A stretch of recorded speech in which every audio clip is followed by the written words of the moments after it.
Hi, I'm Cristy Fincher, and this is the first month of the Stellar Stars Block of the Month quilt. I am thrilled to have you with me and to share all of these wonderful tips and tricks that I've kind of been compiling over my lifetime of sewing and to apply them to this fantastic quilt pattern. I did work really hard to design this. It's been a labor of love, and I'm just so happy to be able to share it with you. This month, the very first month, which technically is January, but of course you could have joined me anytime, is called Limelight. So it is a block filled with half square triangles, flying geese, and the center is courthouse steps or White House steps. It's called a couple of different things. And we have an accent block as well, which is a sweet little Ohio star. I love this little guy. There's going to be several of these throughout the quilt. So we will walk you through how to make this one, and then for the other months where one is included, you'll already know how to get that put together. Now, why am I doing these videos? It is a lot of work, but I love being able to share my knowledge and learn from you. So each month I'm going to bring a video to you walking you through how to make each of the blocks for the Stellar Stars block of the month. Techniques are really an important part of quilting. We all have picked up little tips and tricks from friends, teachers, along the way from videos and tutorials we've seen on blogs and YouTube. And we kind of stick those in our pockets or in our little quilting toolboxes. And what I would like to do here is bring some of my favorite tips and tricks to build your toolbox and help make it something that you can use for your lifetime of quilting. There are going to be many different ways to do some of the techniques that I am going to teach throughout this Block of the Month series. My way doesn't mean it's the only way, but it is the way that I really prefer. So give it a try. If there's another way that you really like, you can combine them as well. Maybe something I teach you applies to or complements a way that you really enjoy piecing. So give it a go with an open mind and an open heart, and I think you're really going to enjoy this whole Block of the Month series. This month, we are going to focus our instruction on half square triangles, flying geese, and nesting and spinning seams. This little back here, that is a sneak peek of what nesting and spinning seams looks like. I do have another video on YouTube that walks you through it. I will walk you through it here as well. So you can see here that the seams rotate in opposite directions, which allows that center to open up.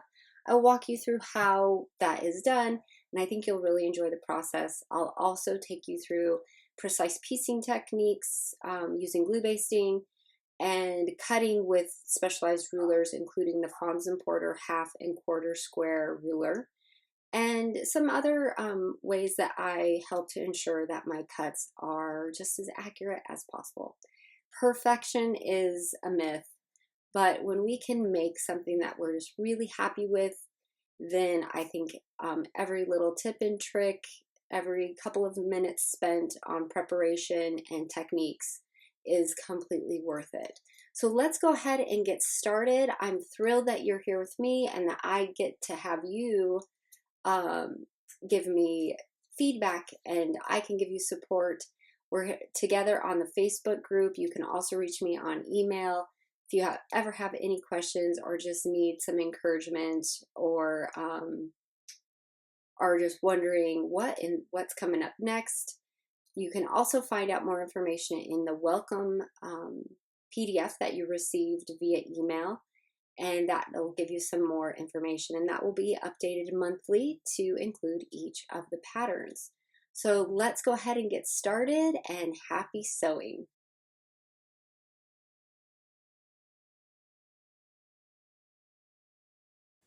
All right, are you ready to get started? I definitely am. This Block of the Month quilt has been 2 years in the making.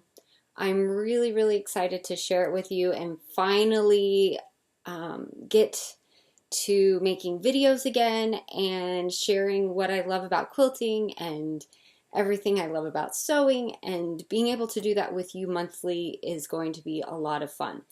The first block for our block of the month quilt, called Stellar Stars, is called Limelight. January actually has 2 blocks. This is the main block. This is the first main block. The second block will be a video right after this one, so don't go away. And it is a little tiny cute 6.5-inch Ohio star.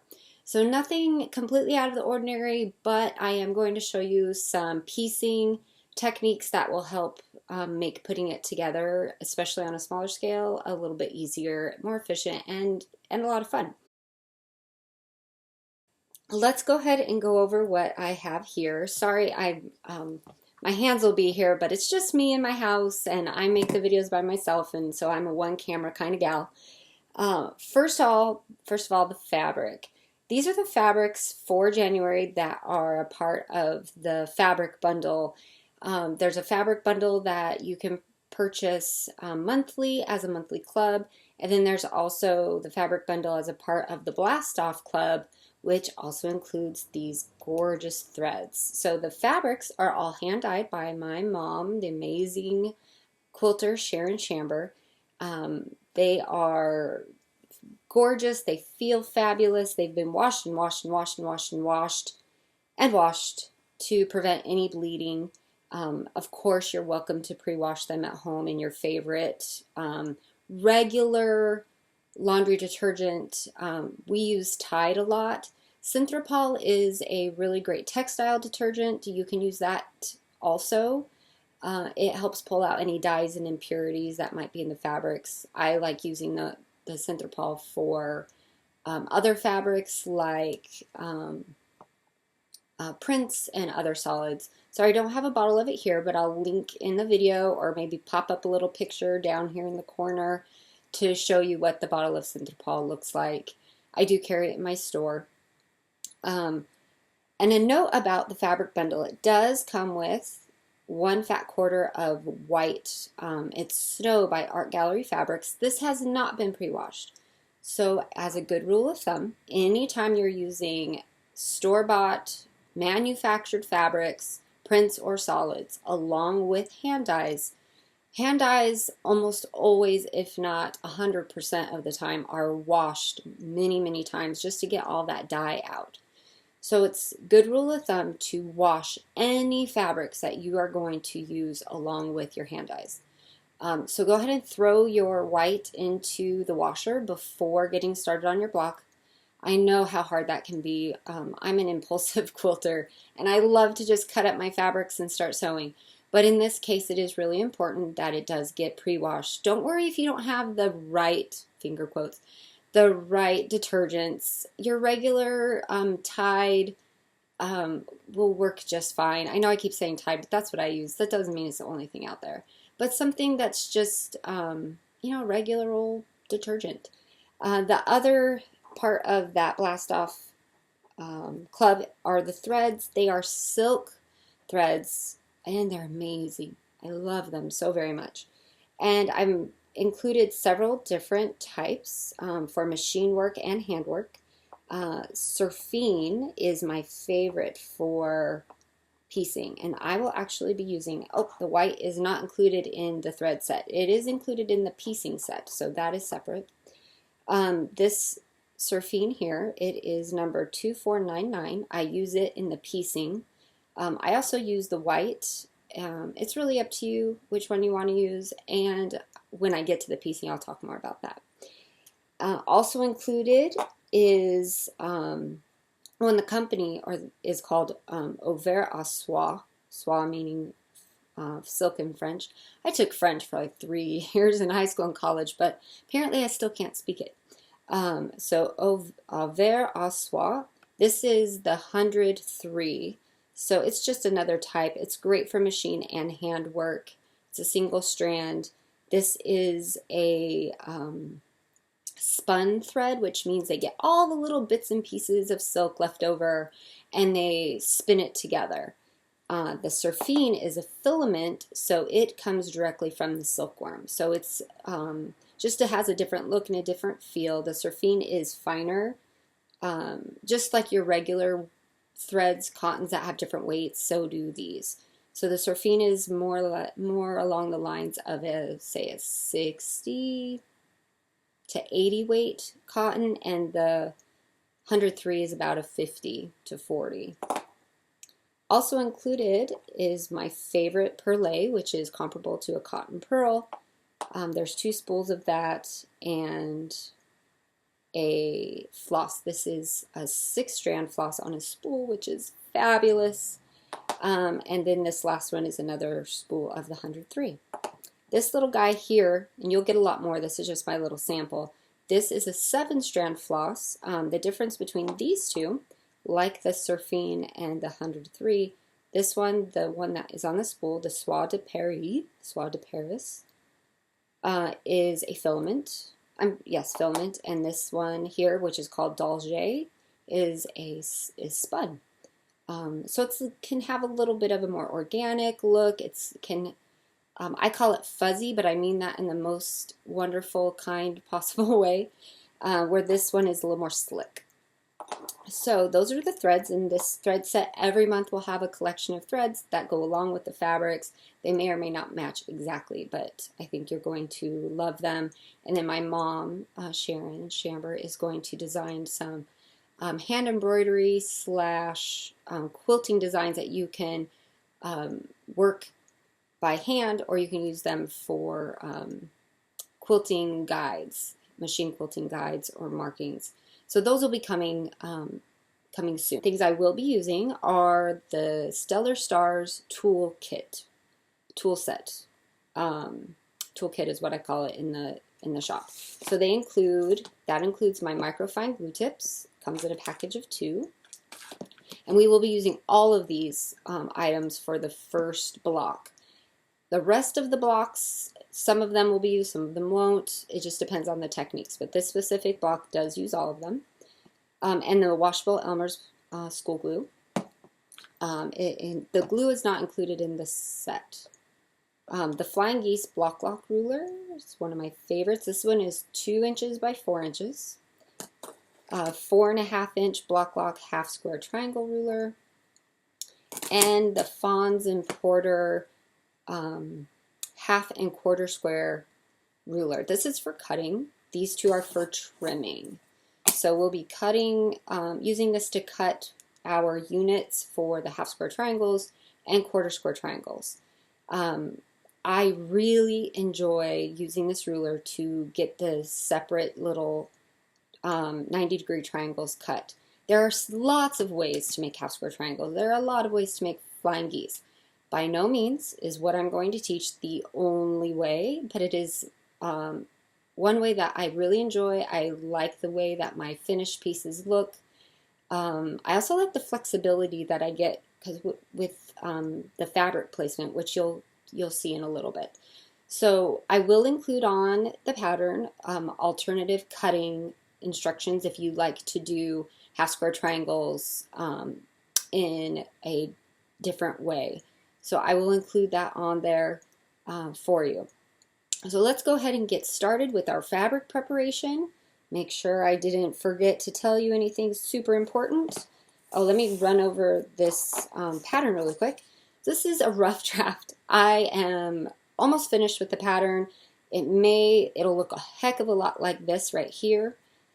Each month it'll give you what the block looks like, all of the colors I use, and what the block measurement is, the techniques used, the different types of units if applicable, and then all of your cutting for each color. And I put these little boxes here so you can check mark when you've cut those things, and just as a visual reminder of which color to use. Now feel free to use any fabrics you like. On the other page of this, I will include a little planning sheet for you, a blank one of these, and blank color boxes so you can put little swatches in or color them in with a colored pencil. So that will be there for you, and hopefully that will come in useful. Otherwise, if you're following along with me and using either this bundle of colors or something similar from your own stash. We'll get to it. We'll start with fabric preparation, and then cutting and sewing, and then piece that whole block together. Feel free to visit me on our Facebook group, and that's probably going to be the best way to get me, or email. If you have any questions along the way, I'm happy to help. I want this block of the month to be a really great experience for all of us. I'm so excited that you are here with me, and let's go ahead and get started. My iron is warmed up, my fabric is laid out on my pressing surface, and I have my starch all ready to go. My favorite starch is this Faultless Premium. I get it at Target for right around $2 a bottle. It's my favorite to use. You can use your favorite, whether it's Faultless or Niagara or Best Press, but please do make sure you use a starch product. There are non-starch products out there. They won't give you the stabilizing effect that starch will. Starch holds those fibers together so that your bias grains, length and width grain, don't get shifty on you. We want to keep those guys playing straight. We don't want them going sideways and crooked and mess up our flying geese and half square triangles. So to starch, I just give my piece just a little spray there, not much. You don't need to soak it.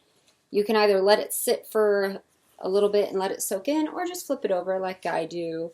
Flipping it over is kind of nice to do because it actually lets the pushes that starch up into the fibers, and because you're not pressing the actual wet starch, keeps your iron cleaner.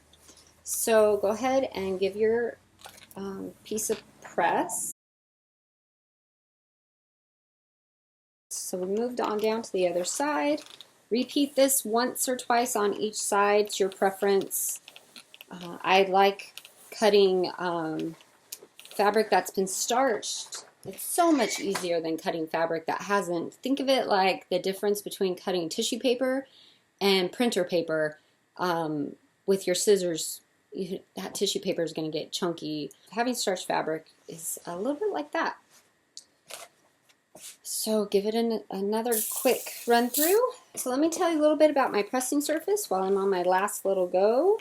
It is 100% cotton batting, 100% cotton canvas on a on board. Sorry, I just lost it. Which board is it? OSB. Sorry, almost lost it. The canvas goes on top of the batting, which goes on top of the board, and then they're stapled together. We do make them and sell them in the website. I also have a tutorial online to teach you how to make them. Highly recommend it. My mom also has a video on YouTube. Having a hard pressing surface makes a huge difference when you are cutting and when you're pressing, because it lets everything stay nice and flat.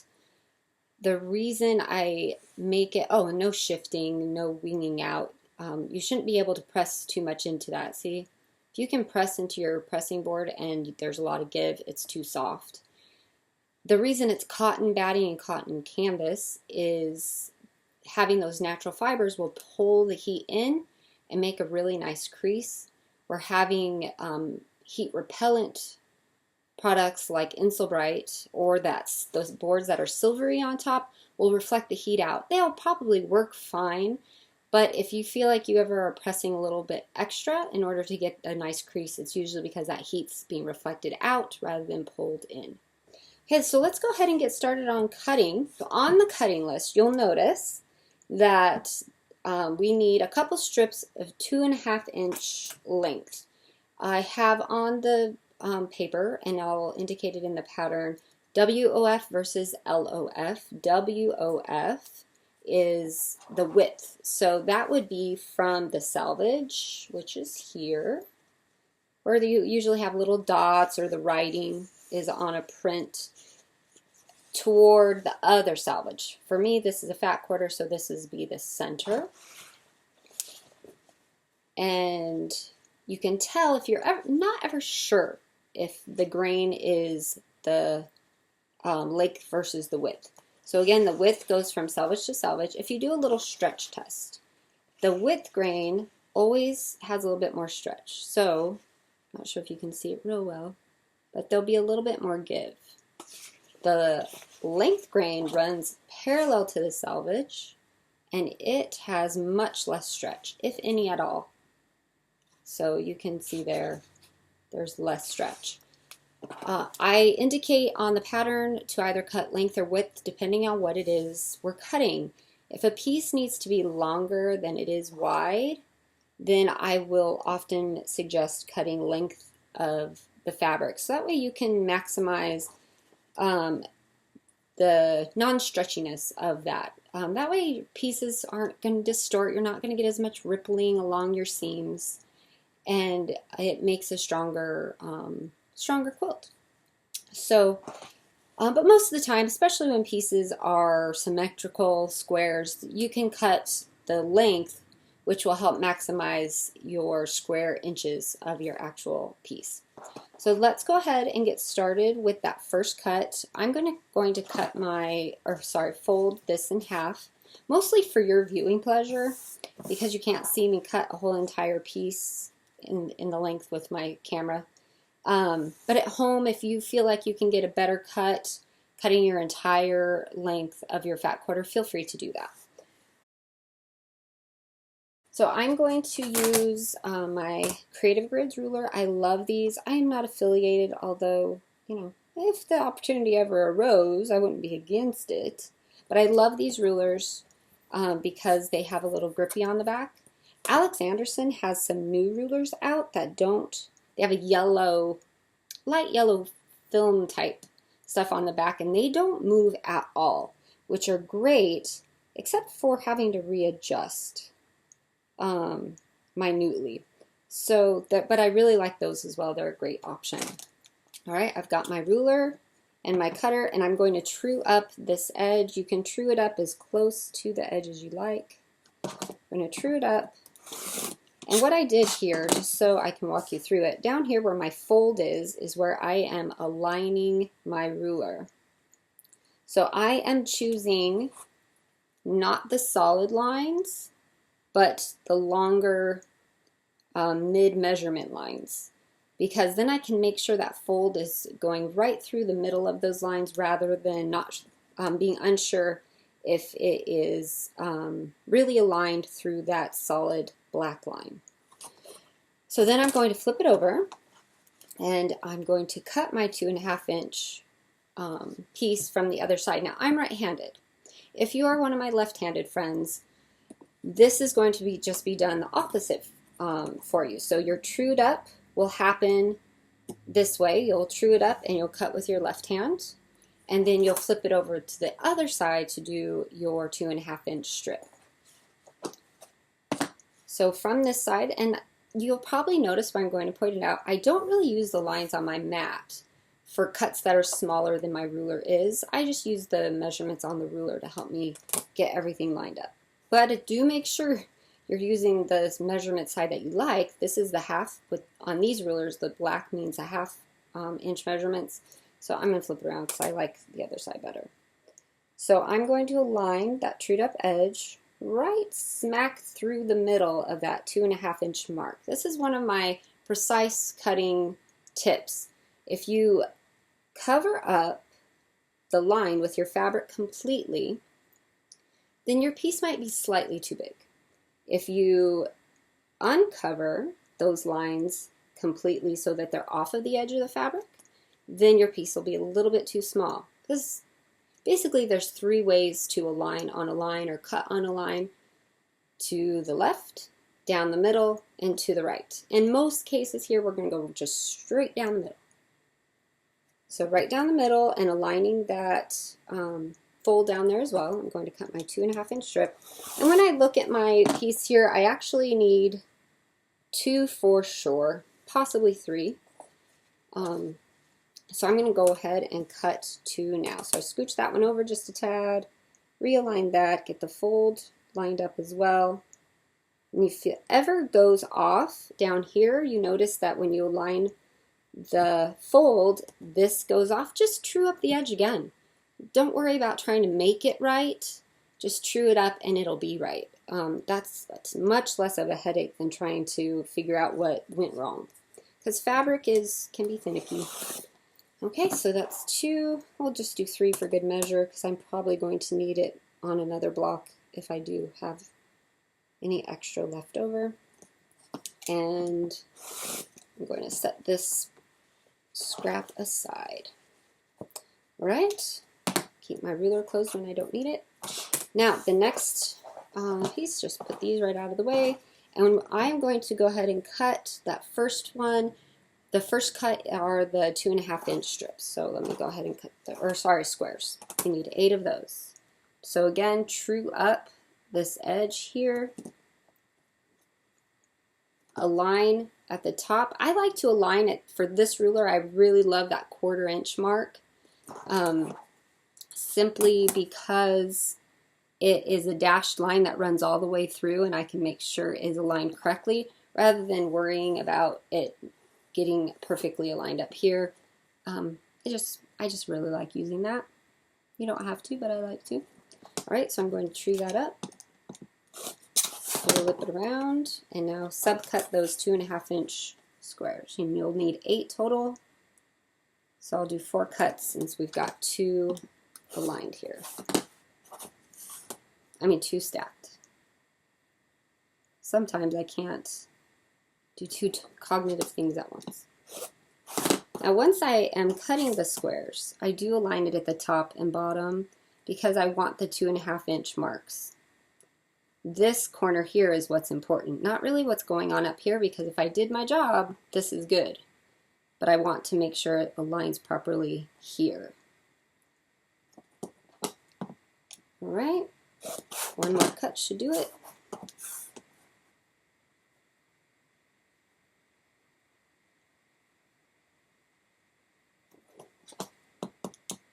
All right, now we have 8, and I can do a little check mark.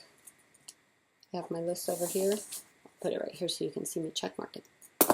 All right, so we've got all that. These are ready to go. And next, we are going to work with that Fons and Porter ruler. Now, this ruler is quite interesting. Like I said, I really like it, but it does take, I'm going to put it on the white so you can see it better.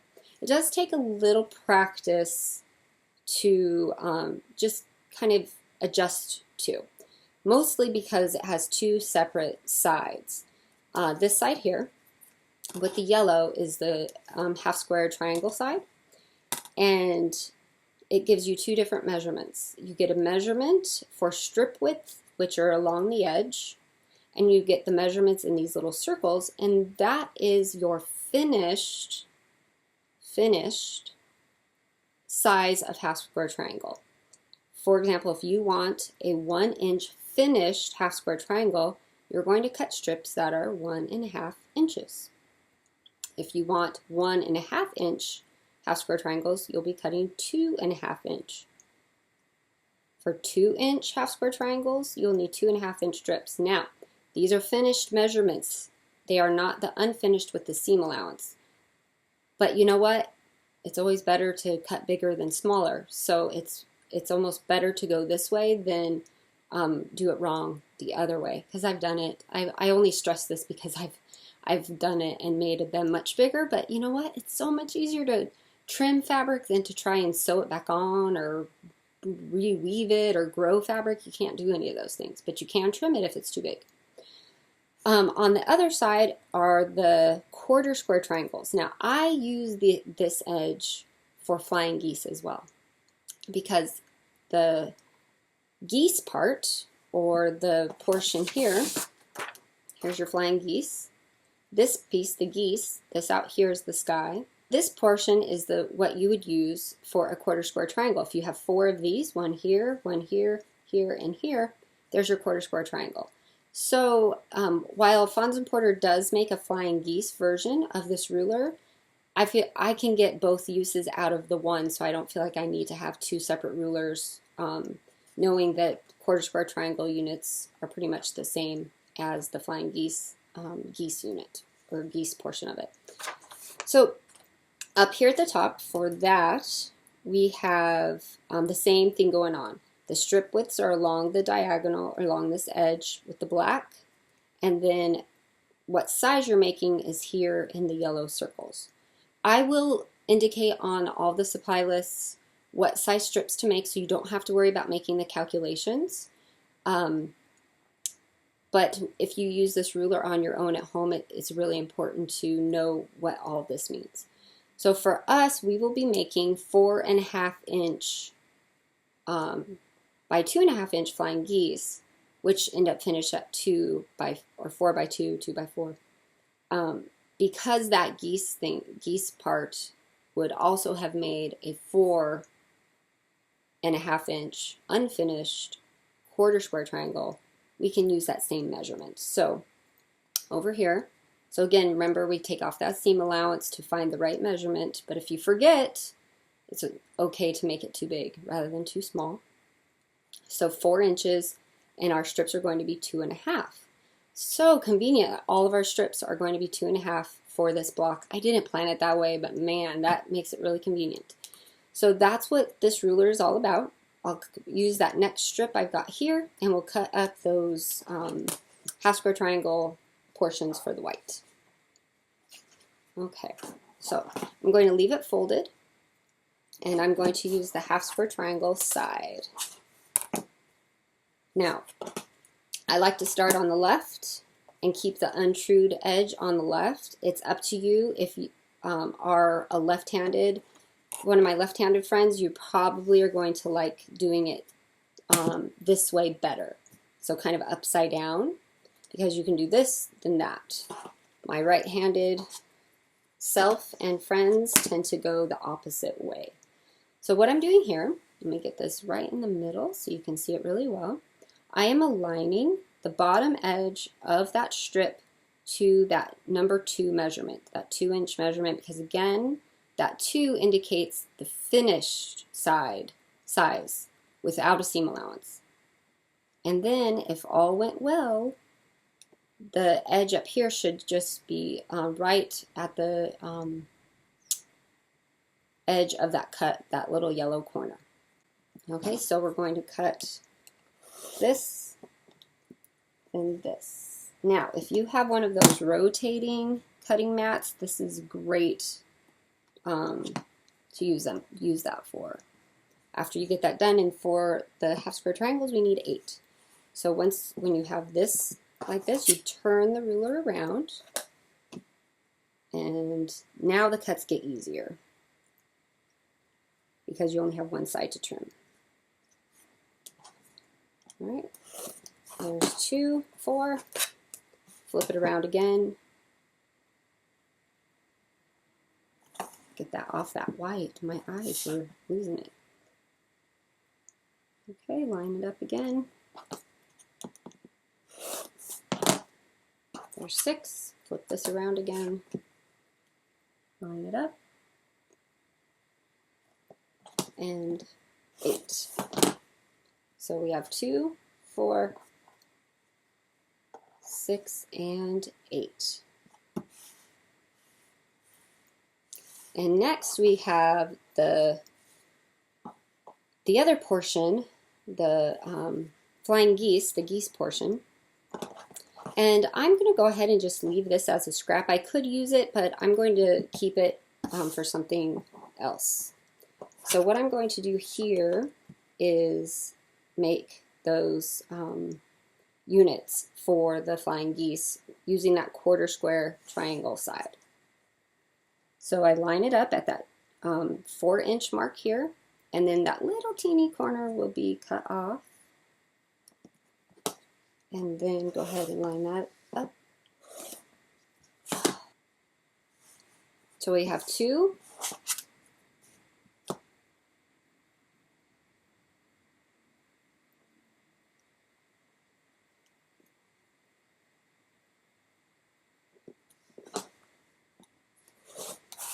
Four. Oh, you know what? Sometimes things just work out really well in odd ways. Watch this. So this will give us 6, but all I have left is this. And I could cut 1 out of that piece, but then I'll have to cut from another one. So instead, I'm going to use that little scrap I had over here, align. Oh, you know what? It won't quite fit either. So what we're going to have to do, a little troubleshooting, is align these two pieces here, and then we'll get to our last two. So having scraps handy is really useful. So now we'll get our last two out of that, and 8. So now we are all ready with our backgrounds. Everything is cut. We have some scraps left over, and feel free to keep them or toss them. It's completely up to you. So next up, we are going to cut up all of the red fabrics. So I'm going to be right back with the reds.